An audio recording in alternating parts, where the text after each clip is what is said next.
하나님의 말씀으로 옳습니다. 아멘. 주시는 말씀에 큰 은혜가 되시기를 바랍니다.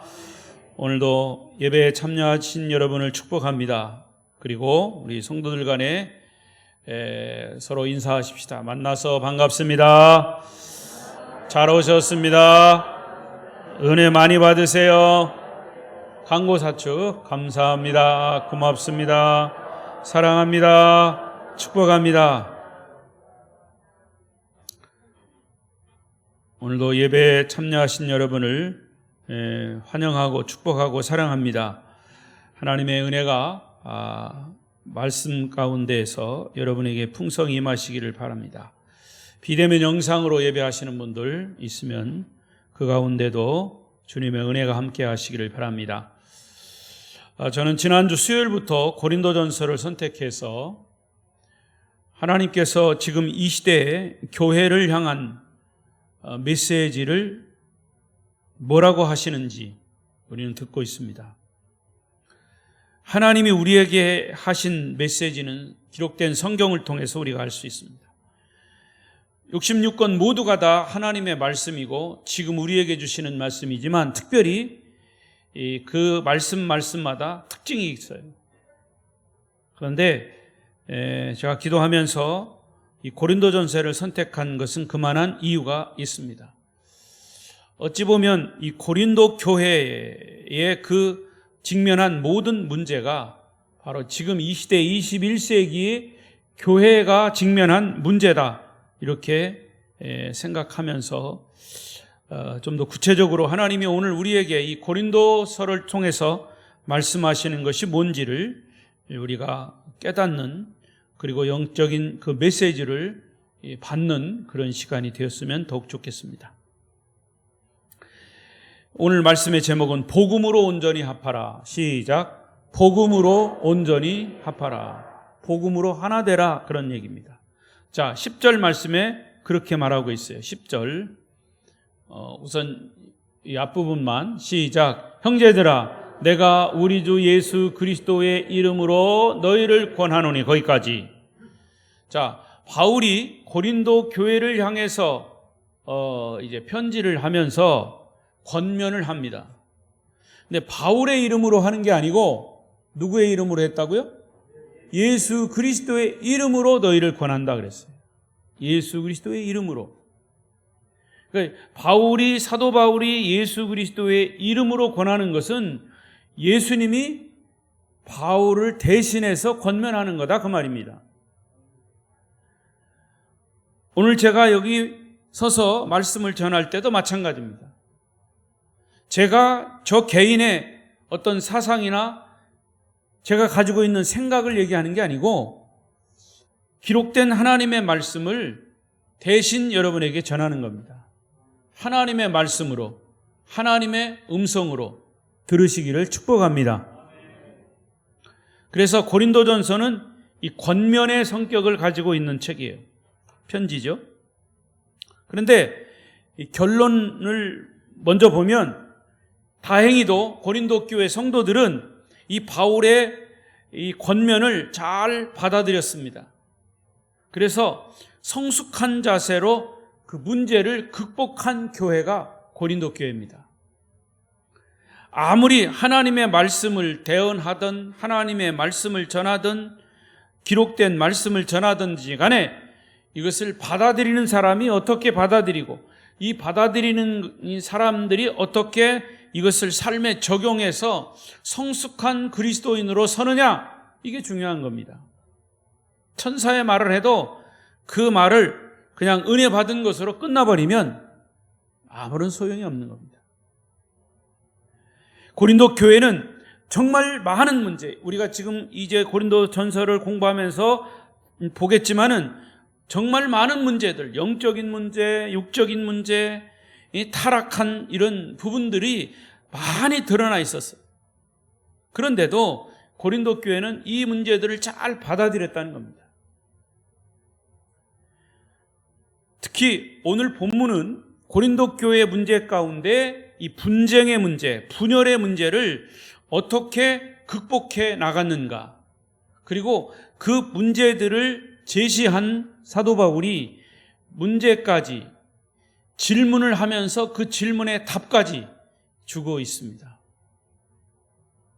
사실은 제가 누누이 말씀드리지만 우리 인생의 삶의 모든 문제의 해답은 성경에 있습니다. 그리고 그것을 한마디로 축약하면 우리의 인생의 모든 문제의 해답은 예수 그리스도입니다. 할렐루야. 그 답을 다시 한번 찾아서 우리에게 적용해 보려고 합니다. 그러면 이 고린도 교회 분쟁의 원인은 뭐냐? 첫 번째는 교인들 간의, 성도들 간의 소속에 대한 문제입니다. 소속에 대한 문제. 자, 뒤에도 나옵니다마는 나는 바울파다, 아볼로파다, 게바, 베드로파다, 하다못해 그리스도파다, 이런 파들이 많이 나누어져 있었습니다. 근데 이 고린도 교회의 그런 고린도라고 하는 이 도시의 특징상 왜 파가 나누어졌는가? 그걸 한번 배경을 보십시다. 이 고린도라고 하는 도시는 그리스 아테네, 여러분 지금 아시는 저 그리스, 유럽의 그리스 아시죠? 그리스 하면 여러분 생각나는 게 뭡니까? 그리스 아테네 하면 생각나는 게 뭡니까? 올림픽이 시작된 도시고, 또 하나는 세계 문화재 제1호가 있는 파르테논 신전이 있는 그런 도시가 바로 아테네입니다.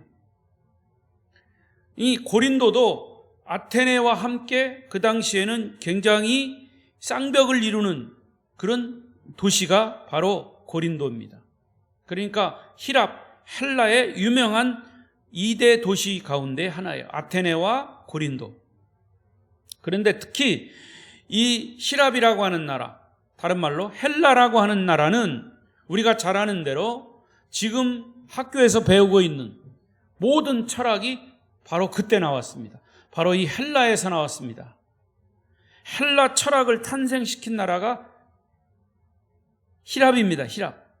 그래서 신약 성경이 어떤 단어로 되어 있냐, 어떤 언어로 되어 있냐면 헬라어로 되어 있습니다. 히랍어. 그래서 저희가 신학교에 처음 들어가면 이 히랍어를 배웁니다. 히랍어의 알파벳이 뭐냐? 알파, 베타, 감마 이런 겁니다. 그래서 영어의 알파벳이 나오죠, 여러분?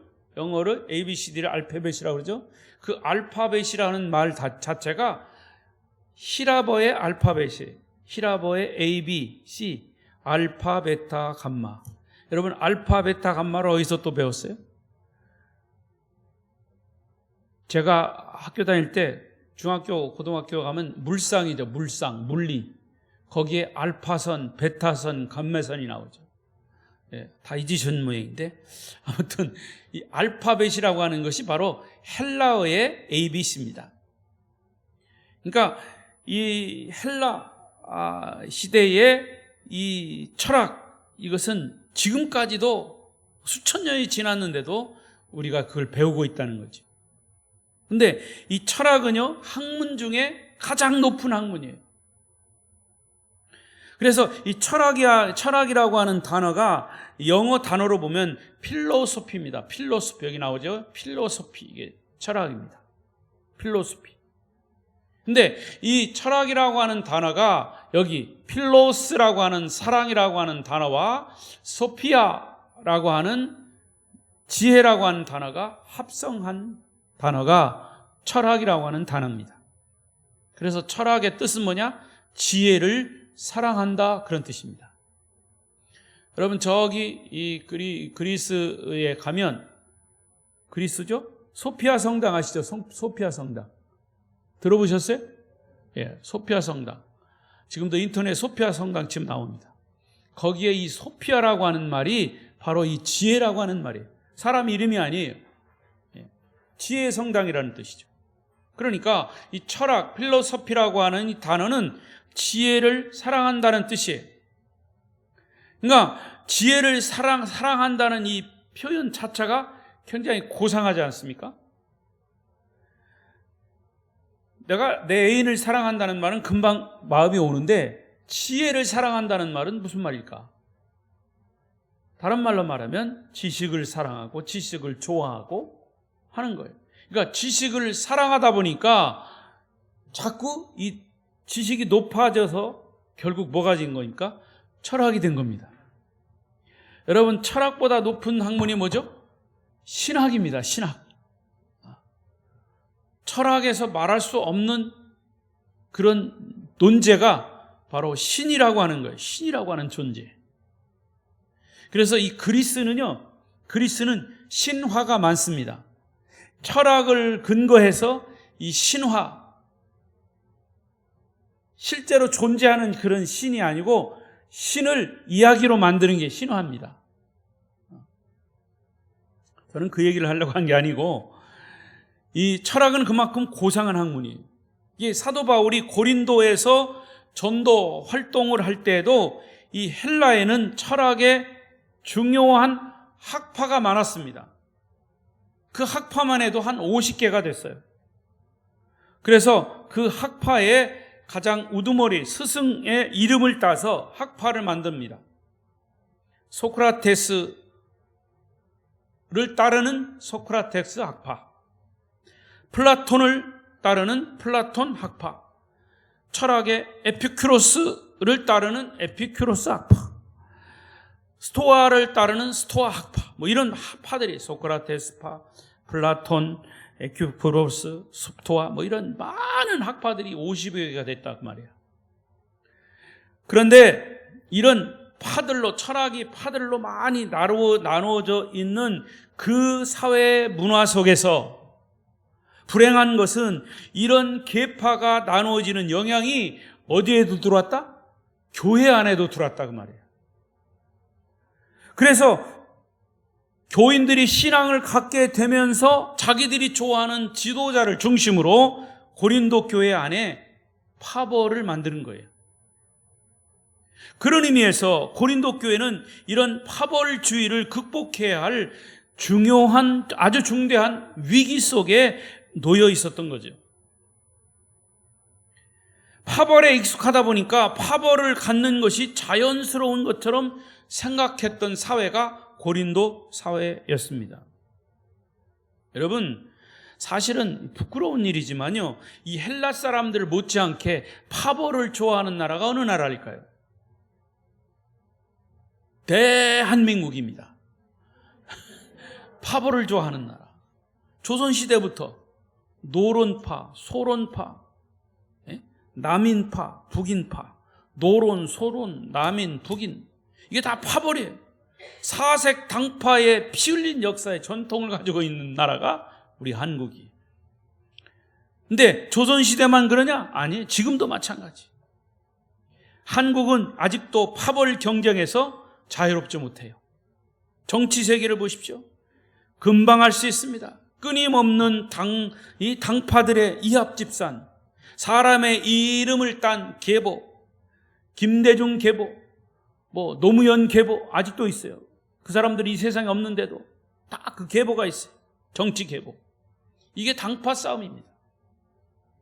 누구도 누구누구의 계파로 나눠지는 모습은 우리나라 좋지 못한 파벌 역사의 DNA가 그대로 지금 흘러내려가고 있습니다. 자, 그런데 문제는 또 그런 영향이 교회 안에도 다 들어와 있다 그 말이에요. 고린도 교회 안에도 몇 개의 파벌이 있었습니까? 고린도 교회 교인들 가운데 나는 바울에게 속해 있는 바울파, 아볼로에게 속해 있는 아볼로파,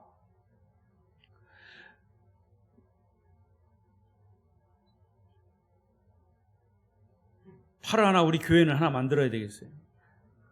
예배에 좋을 때 조는 파,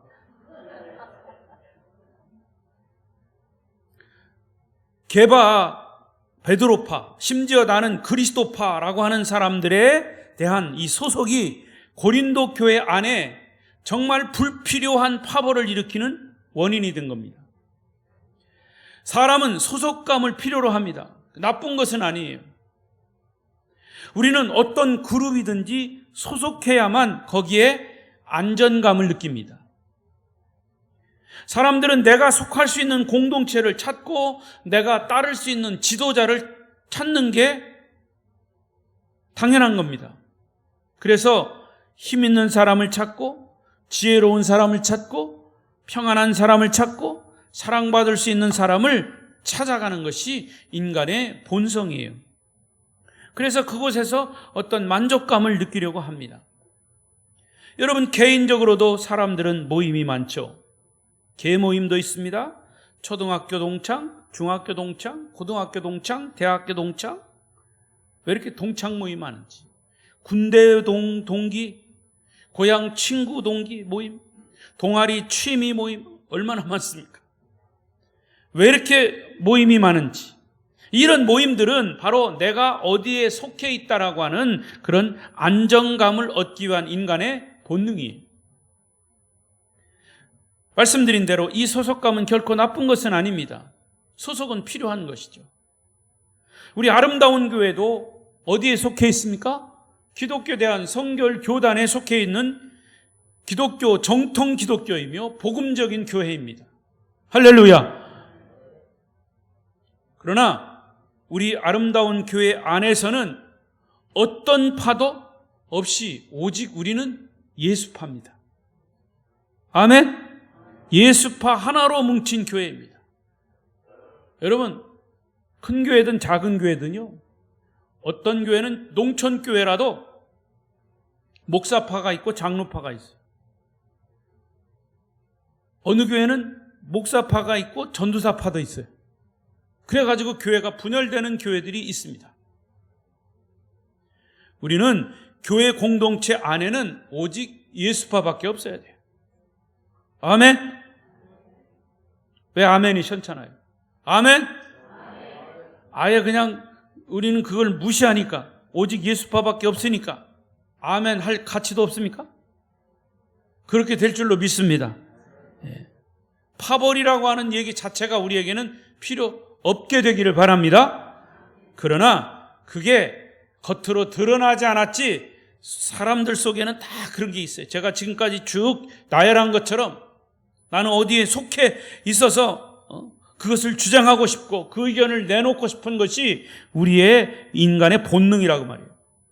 이 고린도 교회는 암세포와 같은 그룹들이 뭉쳐있을 뿐만 아니라 그 암세포와 같은 그룹들이 다른 주변에 피해를 준다라고 하는 것이, 잘못 영향을 끼친다는 거지. 여러분, 신앙생활을 함께하는 성도, 이 한 성도들이 한 마음으로 서로 권면하고 격려하고 하나님이 주신 축복을 나누고 피차 신앙의 성숙을 도모한다는 것이 얼마나 아름다운 일입니까? 우리 아름다운 교회는 아름다운 이름 걸맞게 여러분의 신앙이 성숙되기를 축복합니다. 이런 다른 그룹들에게 해를 끼치는, 다른 사람을 비판하고 다른 교회나 교육자를 헐뜯는 그런 부정적인 영향을 끼친다면, 다른 사람들을 공격한다면 그것은 더 이상 교회의 역할을 하지 못하는 거고 건강한 교회가 아닌 것이죠. 요즘 이 세상에 교회들이 많습니다. 그렇지만 건강한 교회가 있는가 하면 건강하지 못한 그런 병든 교회도 많아요. 바울은 그런 암적 위기의 존재를 고린도 교회 안에서 보기 시작한 겁니다. 자, 11절 12절을 보십시다.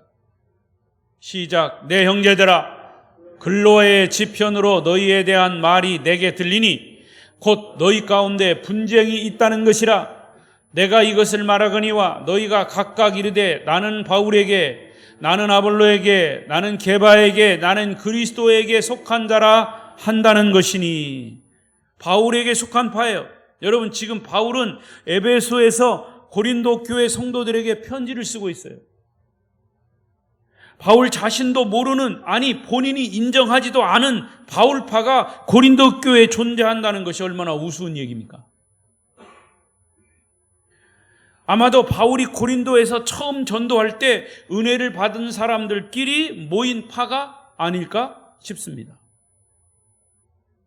또 아볼로에게 속한 파, 사도행전을 보면 아볼로가 나옵니다. 그 아볼로는 누구냐? 아주 성경에 능통한 사람이에요. 이게 하나님의 말씀을 탁월하게 잘 가르치는 은사를 가지고 있던 훌륭한 성경 교사가 아볼로예요.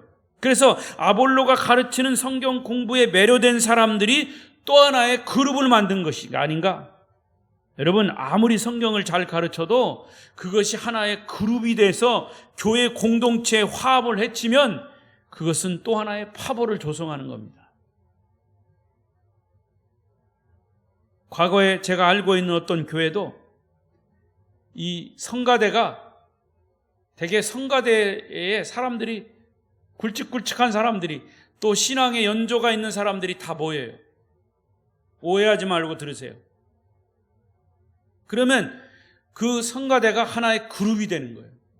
나중에는 교회의 한 큰 세력이 되는 거예요. 그래서 제가 어떤 교회에서 여러분 성가대도요 예배를 돕는 아주 중요한 기관이죠. 그래서 사실은 제가 조금 젊을 때는요 예배에 큐시트라고 그러죠. 예배 시작부터 끝까지 서류를 딱 만들어 가지고 시간을 딱 배정합니다. 그리고 그때에 그 주간에 성경의 주제가 뭔가 이걸 미리 제가 뽑아 가지고 그 전주에 성가대 지휘자에게 줍니다. 이 주제에 해당하는 찬송을 부르십시오. 그래서 그날 1시간 반의 예배가 아주 질서정연하게 지금은 그렇게 안 해요. 지금은 이제 나이가 먹어서 그렇지는 않지만 어쨌든 자연스럽게 그런 것들이 돌아가도록. 그래서 제가 그것 때문에 한동안은 고민을 했어요. 이거 이렇게 하는 게 맞는가? 틀린 것은 아니에요. 그러나 사실은 정말 규모 있는 정말 하나님 보시기에 합당한 그런 성령이 이렇게 역사하는 흐름이 있는 그런 예배로 만들기 위해서 그렇게 한 적도 있어요. 근데 문제는 내가 그런 큐시트 주제를 주면 이 성가 대장이 지휘하는 사람이 그대로 안 하는 거예요. 그래서 몇 번 제가 얘기를 했어요. 아니 목회자가 설교의 주제에 따라서 이 찬송을 제목을 주는 건데 왜 이대로 안 하냐고 그랬더니 자기들이 하는 방식이 있다는 거예요. 그래서 한번 그런 것 때문에 좀 힘든 적이 있었습니다. 우리 아름다운 교회에 해당되는 거 아니에요. 제가 그거를 어느 순간에 이거는 하나님이 주시는 은혜대로 또 지휘자는 지휘자대로 그렇게 해야 되겠다 해서 거기에서 저도 자유함을 얻어서 자유롭게 하게 합니다. 그러니까 여러분 그래요. 근데 그게 하나의 정치 집단이 되고 정치 파벌이 되어서 하나의 힘을 과시하는 것이 되면 안 된다는 거죠.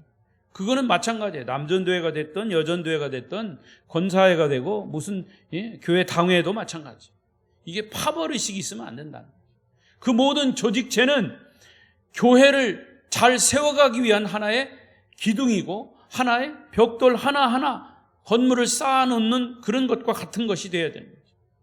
만약에 그것이 기둥의 역할을 안 하고 삐딱해가지고 빠져나가가지고 어떤 힘을 과시한다면 그 건물은 무너지는 겁니다.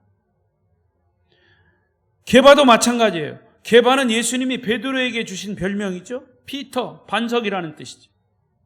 사람들은 열심히 배우는 것보다 능력이 있어야 한다 하면서 베드로의 열정과 능력을 좋아하는 사람들끼리 모여서 또 하나의 파벌을 형성한 게 이게 고린도 교회의 모습이죠. 은사를 사모하는 것은 좋은 일이지만 그것이 파벌이 돼서는 안 된다는 거죠. 더 웃기는 것은 제가 웃긴다고 얘기했지만 그리스도에게 속한 그리스도파가 있단 말이에요. 본인들은 오직 그리스도만 따른다고 주장합니다. 바람직한 거예요. 그런데 이 세상의 모든 교회는 다 아까 제가 말씀드린 대로 그리스도에게 속한 예수파예요. 그런데 예수파가 또 다른 파를 만든다고 하는 것은 역시 문제가 되는 거죠. 그래서 이 모임 역시 하나의 파벌이 된 겁니다. 교회 공동체 안에서 그들의 모임 내용이 아무리 좋아도 교회를 분열시키는 어떤 힘을 발휘할 때 그것 역시 또 하나의 파벌로 만들어지는 것이 우리는 알아야 합니다. 이렇게 바울은 고린도 교회가 파벌이 형성되고 그것이 분쟁을 일으키고 있다는 소식을 글로에라고 하는 사람을 통해서 보고를 받고 이런 분쟁 위기 속에서 그들에게 세 가지 질문을 던집니다. 너희 교회가 이런 교회냐? 질문을 던져요. 그것이 13절입니다. 13절의 질문에 보면 세 가지 질문이 나와요. 자, 생각하면서 13절 읽어보십시다. 시작. 그리스도께서 어찌 나뉘었느냐? 바울이 너희를 위하여 십자가에 못 박혔으며 바울의 이름으로 너희가 세례를 받았느냐? 지금 바울이 이 13절에서 세 가지 질문을 던지면서 결론으로 딱 나온 답이 뭐냐? 답을 먼저 말씀드리면 아니다. 오직 복음 예수 그리스도만 하나가 될 수 있다는 진리다. 이것을 말하는 거예요. 자, 첫 번째 질문입니다. 13절에 세 가지 질문 중에 첫 번째 질문은 뭐냐? 그리스도께서 어찌 나뉘었느냐? 바울이 너희를 위하여 십자가에 못 박혔느냐? 그러니까 왜 그리스도를 나누려고 하느냐? 그런 질문이에요. 너희가 그리스도에게 속해 있다면 그리스도는 한 분이시니까 그분을 중심으로 너희들이 조화와 통일을 이루는 것이 마땅하지 않냐? 이 말이에요. 예수님은 한 몸이시기 때문에 절대 나눌 수가 없다. 그런데 파벌을 만들어서 왜 예수 그리스도를 찢고 깨뜨리려고 하는지를 묻고 있는 거예요. 그래서 이 바울은 이 진리를 고린도전서 12장에 집중적으로 다루고 있어요. 12장은 그리스도는 한 몸이시고 우리는 그 몸에 속한 지체라고 강조합니다. 이 12장의 문제는 또 그 12장 말씀드릴 때 하겠습니다. 이것을 우리에게 적용한다면 간단합니다. 우리 아름다운 교회도 예수로 한 몸을 이루는 교회임을 믿습니다. 두 번째 질문. 바울이 너희를 위하여 십자가에 못 박혔느냐? 이것입니다. 십자가에 못 박히신 분은 누굽니까? 예수님이에요. 그런데 왜 바울파를 만들어서 내 이름을 거론하고 있냐는 거예요. 바울은 어떤 사람보다도 복음으로 사로잡힌 사람이에요. 아무리 바울이 좋아도 바울을 따른다고 해서 무조건 바울은 좋아하지 않았어요. 바울은 자신을 따라도 병적으로 따르면 이건 잘못된 결과를 가져올 수 있다고 판단했기 때문에 오직 예수만을 전하는 훌륭한 영적 지도자예요. 바울은 예수만 자랑한 사람이에요. 뒤에도 나옵니다. 나는 오직 예수만 자랑하는 자다. 바울은 위대한, 예수님 다음으로 위대한 사도입니다. 그러나 바울파가 있어서 바울을 지지하고 바울을 해도 나는 예수가 아니야. 너희는 예수만을 바라봐야 돼. 예수만을 따라야 돼. 복음만을 전해야 돼. 이것을 강조하는 거예요. 나 바울이 너희를 위해서 십자가에 못 박혔느냐? 아니야. 십자가에 못 박히신 분은 예수님 한 분밖에 없어 라고 역설하는 거예요. 여러분, 그렇다면 바울의 주장대로라면 누구를 따라야 합니까? 당연히 예수님을 따라야 합니다. 우리의 죄를 위해 십자가에 죽으신 사실을, 부활하심으로 우리의 구원자이심을 증명해 주신 예수 그리스도를 믿는다면 왜 그리스도에게 초점을 맞추지 않느냐? 왜 그리스도를 바라보지 않느냐? 그런 말이죠. 더구나 예수님이 우리의 구세주이시며 주님이시라면 주인 되신 주님을 따르는 것이 마땅합니다. 여러분은 예수를 따라오고 있습니까? 여러분은 예수를 바라보고 있습니까? 주무시면서도 예수님을 생각하십니까? 그러면 다행이에요. 세 번째 질문, 마지막. 너희가 세례를 받을 때 누구의 이름으로 받았느냐라고 하는 것이. 여러분, 우리가 세례를 받을 때 누구의 이름으로 받죠? 성부와 성자와 성령의 이름으로 세례를 받아요. 그러면 세례의 가장 중요한 핵심이 뭐예요? 하나됨이 하나예요. 삼위일체 하나됨. 하나님과 하나됨, 주님과의 하나됨, 연합입니다. 그래서 로마서 6장 3, 4절에 보면 바울이 세례 문제를 다루면서 강조한 단어가 연합입니다. 읽어보겠습니다. 시작. 무릇 그리스도 예수와 합하여 세례를 받은 줄을 알지 못하느냐. 그러므로 우리가 그의 죽으심과 합하여 세례를 받음으로 그와 함께 장사되었나니 이는 아버지의 영광으로 말미암아 그리스도를 죽은 자 가운데서 살리심과 같이 우리로 또한 새 생명 가운데서 행하게 하려 함이라. 그러니까 하나됨이에요. 하나됨. 세례는 하나됨이에요. 성부, 성자, 성령의 이름으로 세례를 받는 것은 하나돼요. 계속 강조되는 말은 그리스도와 연합했다는 얘기입니다. 내가 그리스도에게 연합되는 사건이 바로 세례입니다.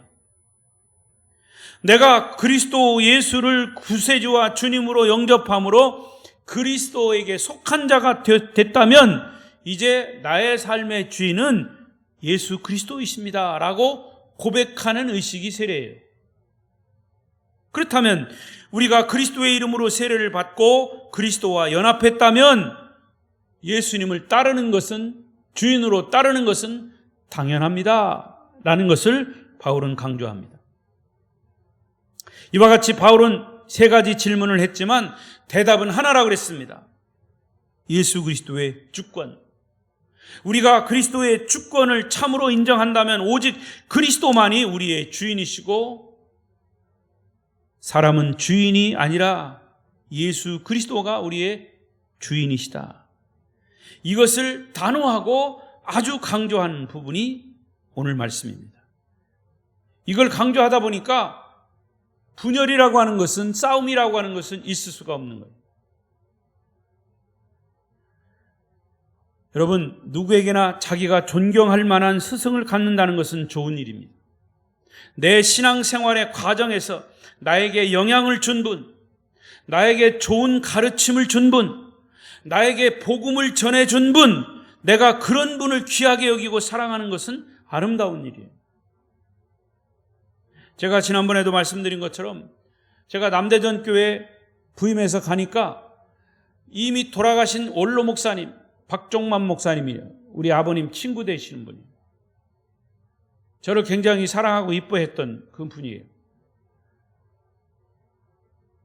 예, 그분이 돌아가신 지가 한참 됐는데도 또 그리고 이제 그 다음 이제 송 목사님도 돌아가셨고 제가 이제 갔죠.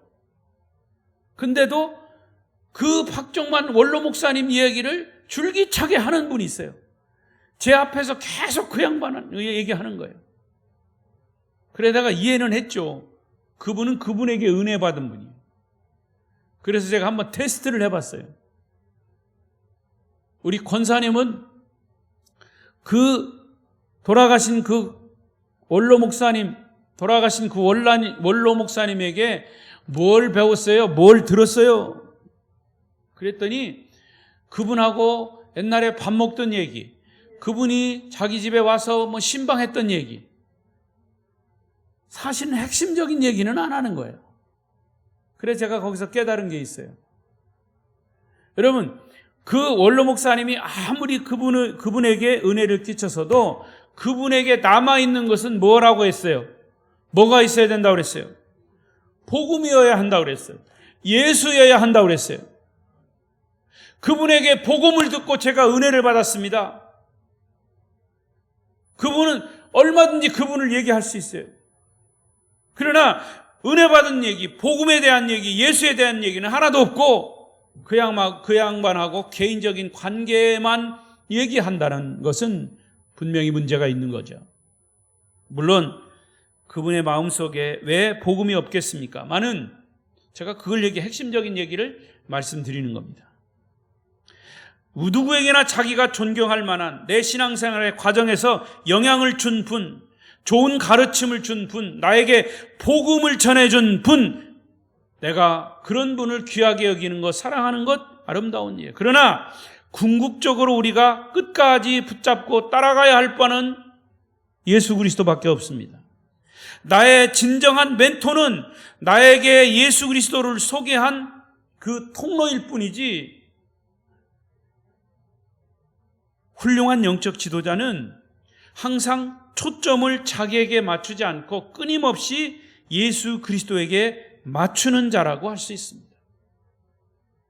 거듭 말씀드립니다마는 여러분의 마음속에 박재기 목사가 설교할 때 꼭 남아있어야 할 것은 예수님이 복음인 것, 말씀만 남아있기를 축복합니다. 한 가지 얘기하고 마치겠습니다. 영국의 어떤 교회에, 이 유럽 교회들은요, 이 교회마다 이 창을 크게 만들어 놓고 거기다가 스테인 글라스를 했습니다. 예수님의 상, 예수님 상, 성화를 거기다 붙여놨죠. 그 교회도 이 십자가 있는 데다 예수님이 서 계신 모습의 스테인 글라스, 여기 지금 이런 모습이 있지만, 이런 것은 여기는 그림으로 되어 있지만 유럽 교회들은 큰 스테인 글라스로 되어 있어요. 그래서 각종 색깔을 이렇게 먹여서 정말 거기 입체적으로 예수님이 막 그 그림 속에서 튀어나올 것 같이 그렇게 있습니다. 근데 그렇게 그런 교회에 한 번은 목사님이 강대상에서 설교를 하면서 이제 왔다 갔다 하는데 앞에 앉아있던 어떤 어린아이가 크게 소리를 질렀습니다. 야, 목사님이 없어지니까 예수님이 보이네? 아마 목사님이 설교하는 것 때문에 예수님의 얼굴이 안 보였던 모양이에요. 그런데 목사님이 왔다 갔다가 이게 설교하다가 이 한쪽으로 이렇게 갔는데 예수님이 자기 얼굴에 보였던 겁니다. 그런데 여러분, 그 어린아이의 이야기를 듣고 목사님이 깨달았습니다. 아, 내가 예수님을 가릴 수 있겠구나. 나 때문에 예수님이 가려질 수 있겠구나. 제가 지금까지 한 얘기입니다. 영적 지도자는 초점을 예수님께 맞춰야 돼요. 인간에게 맞춰지는 게 아니고 예수님에게 맞춰져야 돼요. 여러분, 믿음의 눈으로 예수님을 바라볼 수 있기를 바랍니다. 예수님을 따라가시기를 바랍니다. 여러분들이 어떤 영적 갈망 때문에 어떤 특정한 모임에 가서 좋은 영향을 받을 수 있고, 영적 영향을 받을 수 있고, 성경을 배울 수 있어요. 그러나 좋은 영적 영향을 받는 것은 좋은 일이지만, 정말 그 사람이 좋은 영적 리더라면 그리스도만을 바라보고 따라갈 수 있게 도와주는 리더가 올바른 리더입니다. 그래서 정말 예수 그리스도가 내 신앙의 초점이 되도록 이끌어 주어야 합니다. 제가 거듭 말씀드리지만 목회자는 물꼬를 트는 사람이라고 그랬어요. 영적 물꼬를 어디로 틀어야 되느냐? 예수에게 트는 자예요.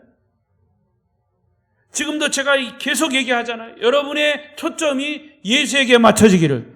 저는 하나의 말씀을 전하는 통로에 불과한 것이죠. 어떻게 사람에 대한 소속의 유혹을 넘어서서 그것이 파벌이나 분쟁이 되지 않도록 예방할 수 있을까? 이미 우리 안에 시작된 이 분쟁의 위기를 어떻게 극복할 수 있을까? 그 대답은 간단합니다. 예수님을 바라보고 예수님이 우리의 주인이심을 고백하는 것, 끊임없이 고백하는 것, 그것이 바로 교회 공동체입니다. 저는 요한복음이나 고린도전서나 사실은 핵심은 같아요.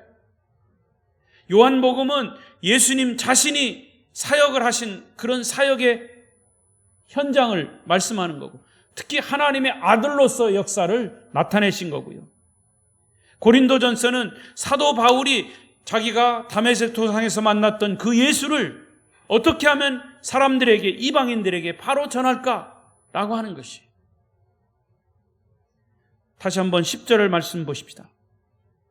10절 시작. 형제들아, 내가 우리 주 예수 그리스도의 이름으로 너희를 권하노니 모두가 같은 말을 하고 너희 가운데 분쟁이 없어 같은 마음과 같은 뜻으로 온전히 합하라. 이 구절을 자세히 보시면 무엇을 근거해서 권면하고 있습니까? 주 예수 그리스도의 이름으로 너희를 권면한다.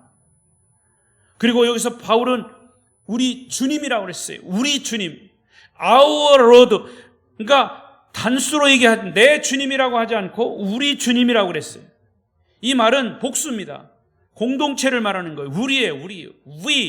우리에게 같은 마음을 가지라. 같은 뜻을 가져라. 같은 생각을 가져라.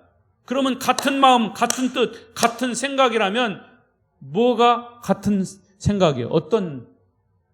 예수의 마음을 가지면 다 예수 마음, 예수의 뜻, 예수의 생각을 가지면 같은 것이 되는 거죠.